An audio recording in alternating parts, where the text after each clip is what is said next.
சோர்வடைஞ்சு போகாம இன்னும் கடினமா உழைச்சா அதை விட பெரிய பரிசா அவனுக்கு நிச்சயமா கிடைக்கும்.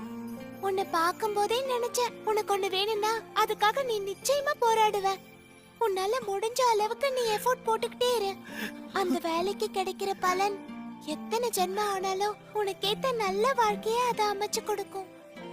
இதுக்கப்புறமாவது எதை பத்தியும் நினைச்சு கவலைப்படாம பலன் கிடைக்கும்ன்ற நம்பிக்கையோட நீ செய்யற வேலையில முழு திறமைய காட்டு.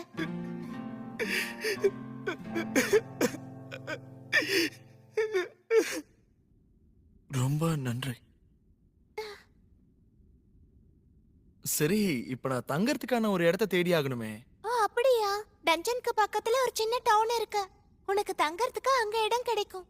எனக்கு டயர்டா இருக்கு, நானும் சீக்கிரம் தூங்குறேன். எது, இங்கேயே தூங்க போறியா?